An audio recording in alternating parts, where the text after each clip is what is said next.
friends, my name is Ichigunya and welcome to our project Death on a Paper when bullying leads to borderline personality disorder. So happy to be back here on YouTube once again with another video. This time we'll be doing something a bit different. I wanted to give you guys a short introduction to the project itself, and then the chapter that I'm currently working on, the chapter that this illustration that you're seeing right now is a part of. So for any of you who are new here, first of all, welcome. Thank you so much for being here. I'm a Karelian Finnish illustrator going by the pen name Ichigunya, and I am the creator of our project Death on a Paper, which carries the slogan "When bullying leads to borderline personality disorder." And this art project got its start back in 2022, and I've been working on it ever since. And this project is about my personal experiences with severe and prolonged bullying in my childhood for over decades worth of a complex childhood trauma that then in my adult years led to the development of multiple different mental illnesses and chronic illnesses, including borderline personality disorder. So that's what this art project is about, and I talk a lot about topics related to bullying and all of its aspects, as well as things and themes related to chronic illness, disability, and other form of activism. So that's what you're about to see here right now. So thank you so much for being here, and if you aren't already subscribed, please do. I'm currently in the process of posting a new video every week. I hope to be able to continue and carry on with this new schedule that I've created for myself. It's been working on pretty well as of recent, so let's hope that I'll be able to keep that stuff up. I obviously struggle a lot with health-related problems, so my capabilities to work on new content and art are not always there, as you might have realized and noticed. So yeah, but I'm doing my best, and right now with the scheduling that seems to be working pretty well is a new YouTube video every single Wednesday. So please do subscribe to the channel if you haven't already, and like the video. It really helps out the algorithm and boost up my content. So I would really highly appreciate that. So our project Death on a Paper consists of different collections that I've decided to call chapters. Each of these chapters has something to do with bullying, chronic illness, disability, childhood trauma, and everything that happened to me when I was a little kid. So this chapter that I'm currently working on right now is called Online, and this collection deals with the topics of cyberbullying and online abuse in all of its glory, as well as internet discourse surrounding bullying as a type of abuse.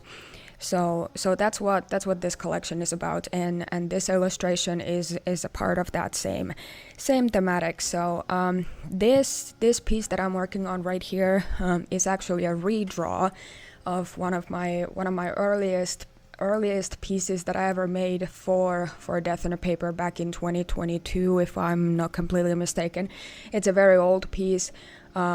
I'll make sure to flash the original piece here on the screen so you can compare. You can tell me if I have improved. In my personal opinion, I've improved quite a lot. I've been making art for my whole life, but since starting to work on this project, I've seen myself improve so much more than I did like back when I wasn't doing this kind of stuff.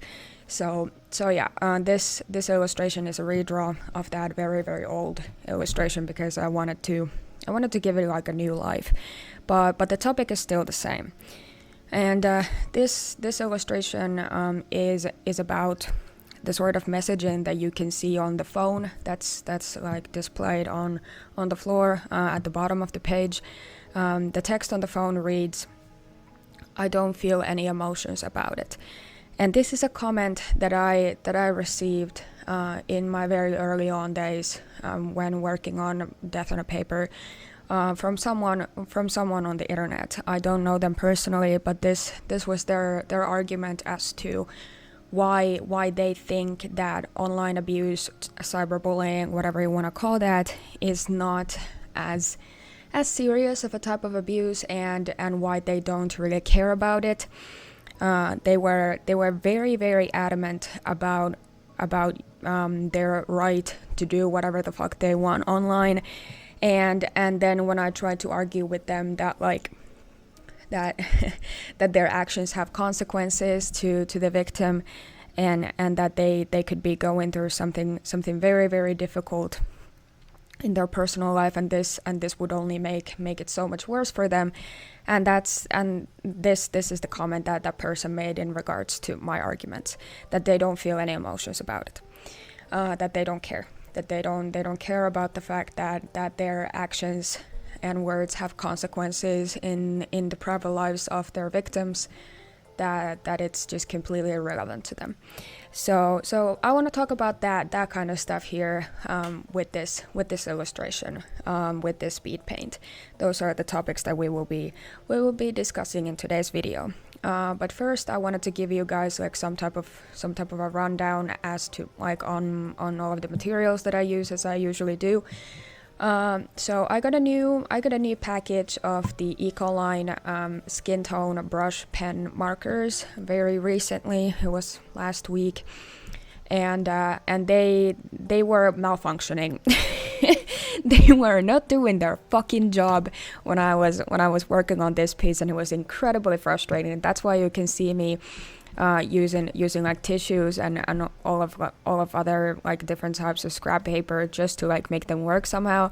But they were just the markers were very wet and just like bleeding all over the place and completely uncontrollable, and I was very, very frustrated with that, because I paid a good amount of money for these markers. I've been using them for a very long time, and this was the first time that I experienced some type of malfunction with them. It was incredibly frustrating.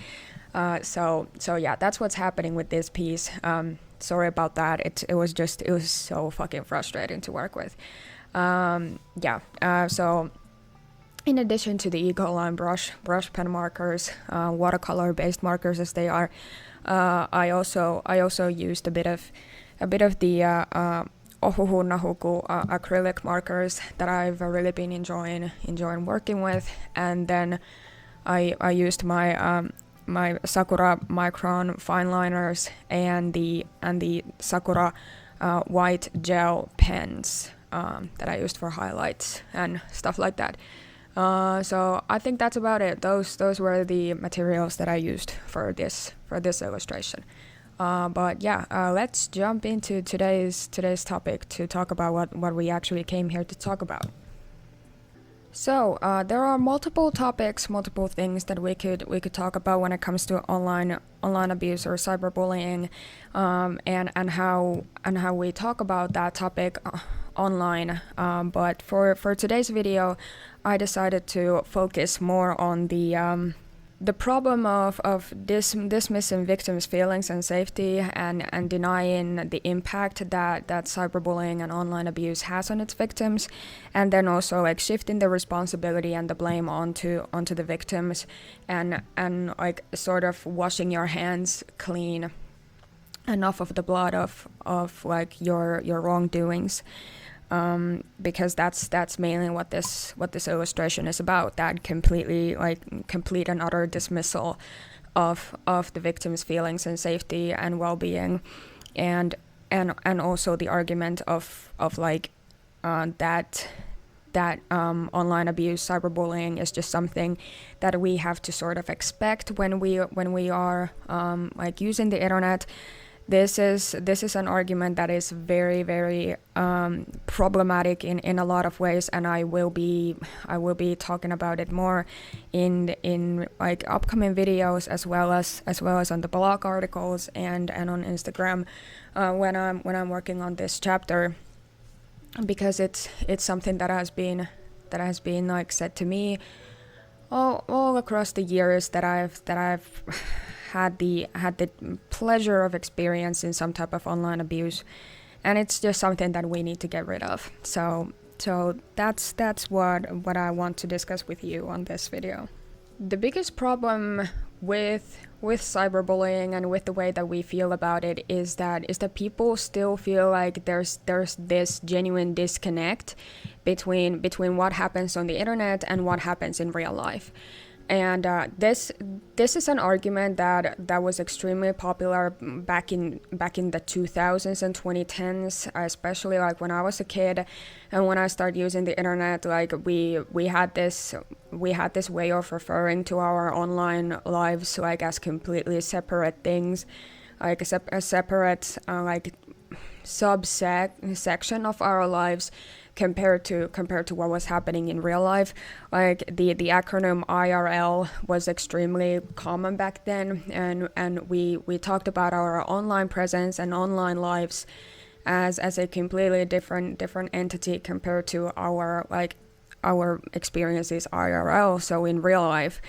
And it's I do have to say that I think that it's very, very fascinating that we're still going on with the same argument to this day, even though like that sort of disconnect between our online presence and what we do on the internet and then what happens in real life is just it's not there in that kind of way anymore, simply because of how insanely common it has become to be on the internet like all the time 24/7, and like our in real life activities are also extremely online nowadays. Like I'd say we talk about something like online banking, like the majority of people, especially in Finland, because that's where I live and I'm the most familiar with, the majority of people here in this country do all of their finances online. Like it's just like the elderly folks that don't really grasp the idea of online banking, that don't really do that, but everyone else is just always paying their bills online. And we don't use checks here in this country or in Europe, for the majority of places, I want to say, because everything is just online. So things like finances, online banking, and then also things like education and work, like job related stuff. People have complete remote jobs that they don't have to go to a specific location in order to get their work done, but they do that on the internet while still being at home. Like especially COVID changed this facet of our lives just completely irreversibly.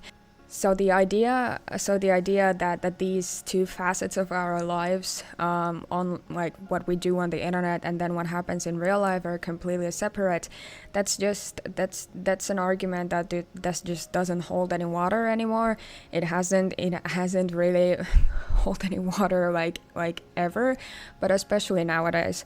But that's usually the most common argument when it comes to people defending cyberbullying and online abuse, is that like you can just log off and you can just stop using the internet, that it's something that you as a victim have the responsibility to run away from, and that if you choose to stay online, if you choose to stay in the spaces where you actually want to stay, or even you are mandated to stay by some means or another, then your discomfort and even potential trauma becomes your own fault, because you have made that decision to stay there, even though you shouldn't.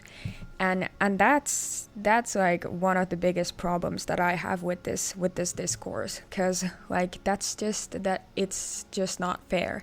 It's not fair for us to say that victims of online abuse should just refrain from being on the internet, point blank period, simply because of the reason that they are being abused by complete random strangers, or even people who they are familiar with, but you know what I mean. And it's just that should not be the end goal. That should not be the solution to this issue.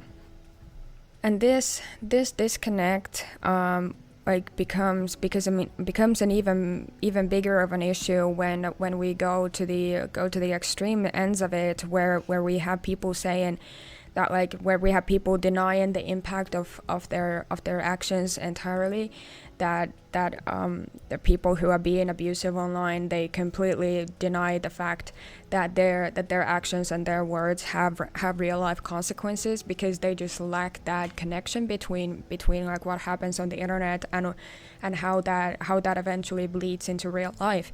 Even though we have had these experiences and these examples of people, particularly kids, who have ended their own lives because of what's being done to them online.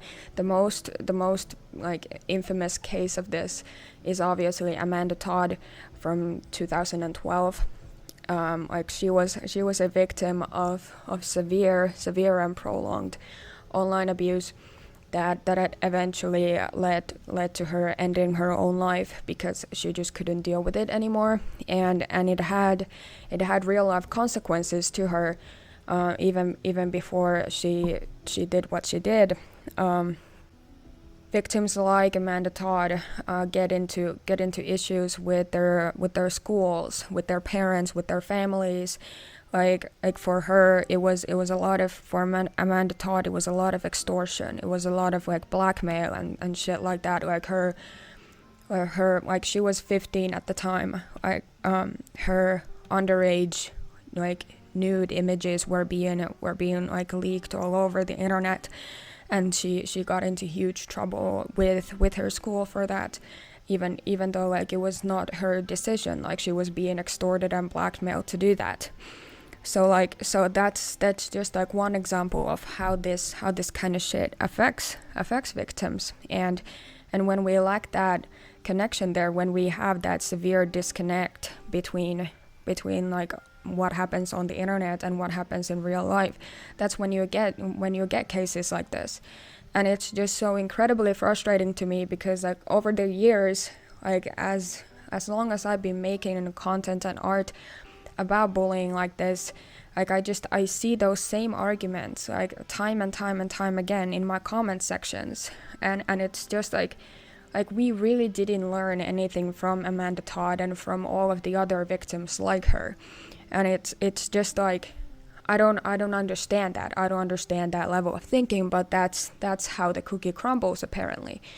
So that's one of the biggest problems when it comes to this like lack of connection between like the what happens on the internet and how it eventually does bleed into the real life. And when it comes to the topic of this illustration in particular, this emotional disconnect from one's actions with the text on the phone reading, I don't feel any emotions about it. That's at the end of the spectrum of all of the issues that come with the disconnect that we have between what happens on the internet and what happens in real life. Like when we grow so emotionally numb to what we do to each other in public spaces, because that's what the internet is. The internet is a huge public forum, and what happens there is eventually like it's not a private matter, it's a public matter. So when we grow so emotionally numb to all of these horrible abusive things that we do to each other, then that can lead to even more violence at the end of the day. Like a lot of the times it doesn't stay there. Like I know people who like well from my personal experience with people like this, with like me being abused by my peers all over the place, not just in school but also on the internet and everywhere else too. Like that sort of violence that people like that depict on the internet doesn't end there. It's not just a thing that they do on the internet. A lot of the times they also are acting in abusive ways in their real life, like towards their peers or towards their classmates at school, for example, or towards their siblings, other family members. Like it starts somewhere. And like, if we don't do anything about it, if we don't address this emotional disconnect that is extremely severe and a big problem, like that can lead to even more issues down the line, like even more violence committed by these people who started out with quote unquote innocent harassment campaigns on the internet. And then a few years go by, and what do you know? Then we have problems with stalking and physical violence, battery or sexual violence or stuff like that, blackmail, extortion, identity theft, whatever you want to call that. Like there's so many options out there. So we have to address that from the get-go, like that tendency to act in violent ways, so that we can make that stop. For the sake and safety of the victims, but also for the sake and safety of the abuser themselves, especially when they are a child. Like, if we don't do anything about it, if we just leave it as that, if we just let the kid act out and be abusive, like in any way that they want, then we're eventually going to harm that kid as well. Like, they deserve to be helped, they deserve to be listened and understood, and not addressing this kind of violent behavior is only going to hurt them more. So as much as I talk about like how important it is to sometimes like punish these people for their actions, especially when they go to the extent of committing actual crimes, I don't want to like emphasize this point as well. It is not just about the punishment that's like the solution to all of this. It's also like teaching the kids who are being abusive, who are acting in abusive ways and being violent with their peers. It's also about teaching them why what they do is wrong, and why it is better for themselves as well, like down the line, to stop doing that, to stop engaging in violent behavior, because it's only going to hurt them as well. When it comes to kids who are being violent or acting out in violent ways, I do genuinely believe that there is always a chance for that child to go down a better path for themselves. Like, it's not just about the victim, like it's also about the safety and the future of the child who's being violent. So it's so much better for everyone involved that these issues do get addressed, and that we don't leave this stuff just hanging, because that's what happens very, very often, especially when it comes to bullying of all kinds. Like, we leave that completely unaddressed, unnoticed, and we don't talk about it, we don't acknowledge it, and we just pretend that it isn't there. And then the worst case scenario happens, whatever that worst case scenario is, whether it be the victim committing suicide or the kid who is being abusive and violent, committing like an actually extremely violent crime. That's why these things matter. That's why it matters that we address these issues, and especially as parents and educators, like, they are the ones who have the responsibility to get to the bottom of this kind of stuff. And that's why I also hope that in addition to reaching like other victims, I also hope that my art and my message does reach the like other like adults, like parents and teachers, educators and healthcare professionals, counselors, because they are the ones who hold the keys in their hands. They are the ones who can actually like fix this issue. One last argument about cyberbullying that I want to address here before moving on to the solution part of this video is the notion that we have of some type of online abuse being expected. Like this rhetoric, this phrase, this line that we have all heard like countless of times. It's the internet, what did you expect? And like Oh geez, fuck me. Like that's an argument, that's a topic that I do want to like delve deeper into, like in future videos and in my art and in my writing on my blog as well. Like in the future. Because it's something that I feel very strongly and personally about. It's just to me like it's just another example of like of the disconnect that we have between like real life and then online life, because like I mean it just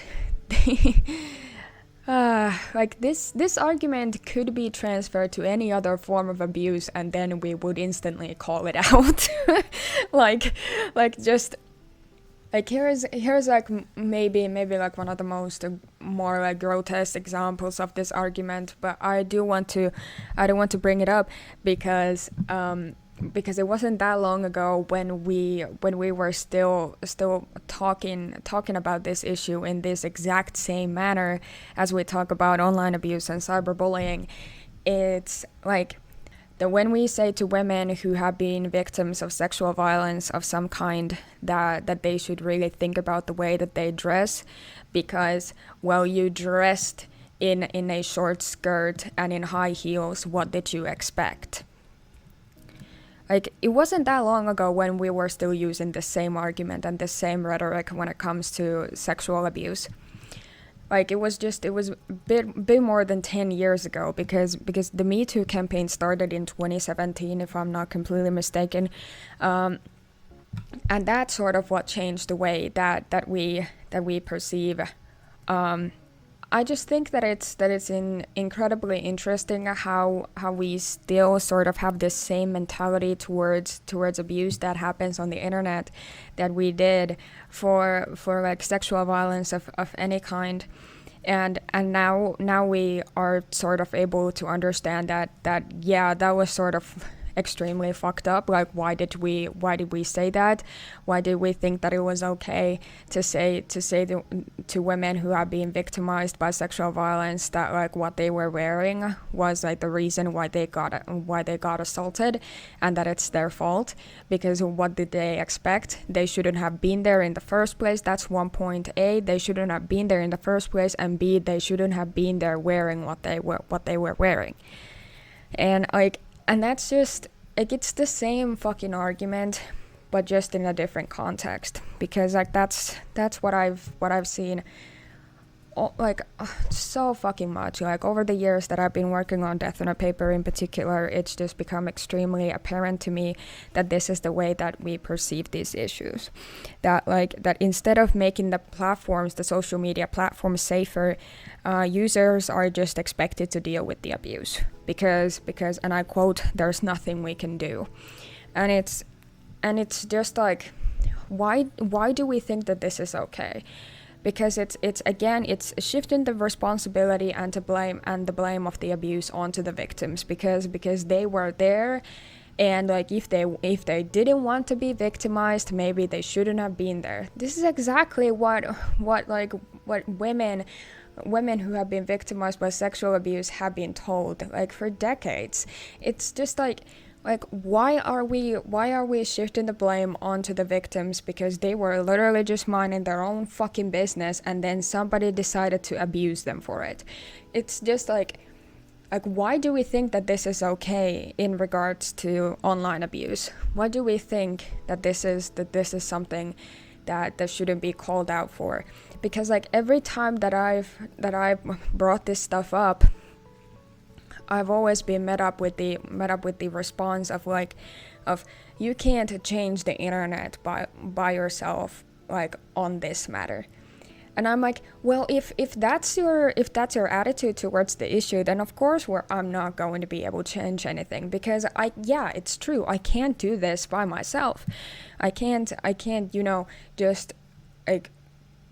just delete the issue of cyberbullying and online abuse and the way that people feel about it on my own. I can't change every single thing like that. I need other people there to support me, because that's genuinely something that I do hope that we will be able to achieve at some point. But if that's your attitude, if your attitude is like, well, there's nothing that we can do about it, this is a completely pointless endeavor, because and I quote, you will never be able to remove bullying from existence. That's something that several people have told me personally. And I'm like, yeah, that is true. Like, issues of violence and abuse will never be completely eradicated in this world, because people are pieces of shit. We're terrible. Like, human beings are just terrible. Like for the most part. And I'm completely aware of this, but if we don't even try to do that, then of course things won't change for the better. Then of course nothing changes.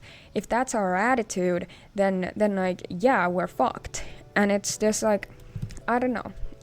I just wish that people didn't have this sort of just like nonchalant attitude about it, and just like completely unmotivated to do anything to fix the issue, when the issue is so severe that there are multiple children every single fucking year that end up committing suicide because of what is being done to them in the on the internet.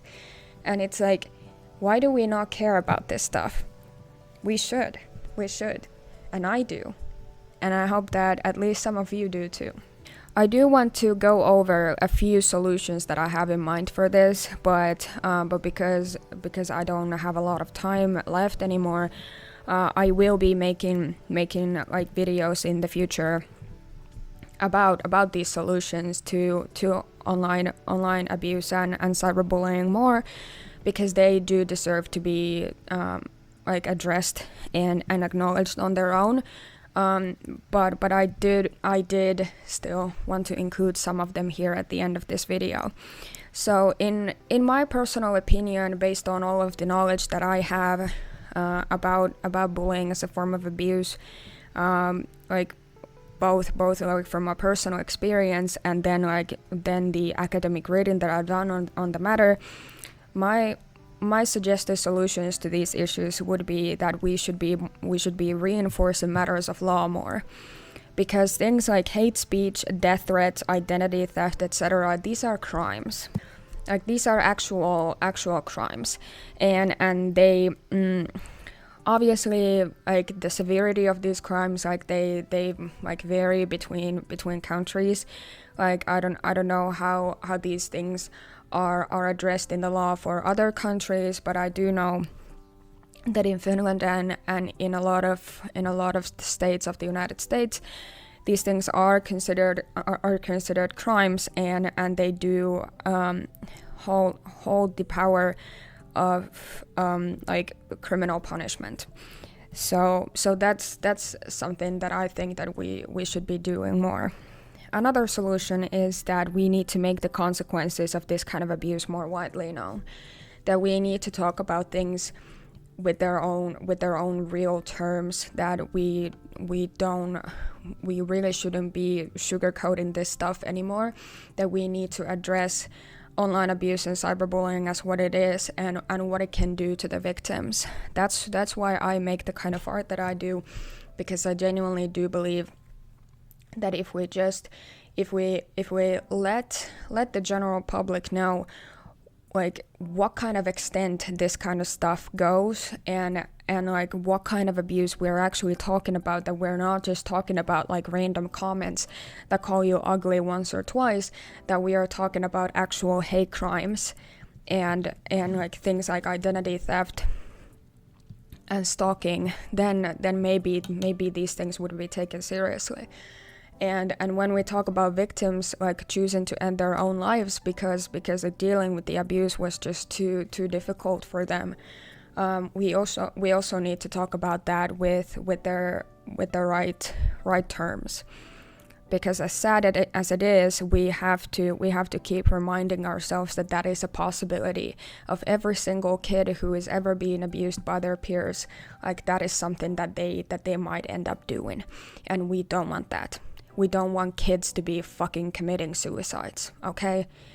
So, yeah, those are my solutions to these matters. as for right now, but I will be addressing them, like more of them in the future in later videos, so stay tuned for that. All right, yeah, I think that covers it pretty much. Thank you so much for joining me again on this new video. I hope that you've been doing well. I hope that everything's going well for you. Yeah, me and my girlfriend are still struggling a lot with money. You can follow me on Instagram to get more like more up to date like updates on what's happening with us. But yeah, please tell me your opinions in the comments below. Continue the conversation. I would love to know your thoughts on this matter. Have you had any personal experiences with cyberbullying? And if you have, you can tell me more about them in the comments. I'm always here to listen to your stories, because this is just not about me. This is about all of us. This is about every single one of us victims that have gone through this shit and now have to live with the consequences of that trauma. So please do share your stories with me in the comments. I will read every single one of them and reply. And what do you think of the piece? What do you think of the illustration? Please let me know. And do you think that I've improved since the original one? I think that it's pretty obvious, but please tell me your opinions on that as well. Yeah, but I think that covers it pretty much, all of it. Again, thank you so much for taking some time to spend some time with me here on this channel. My name is Ichgunya, and this has been our project Death on a Paper.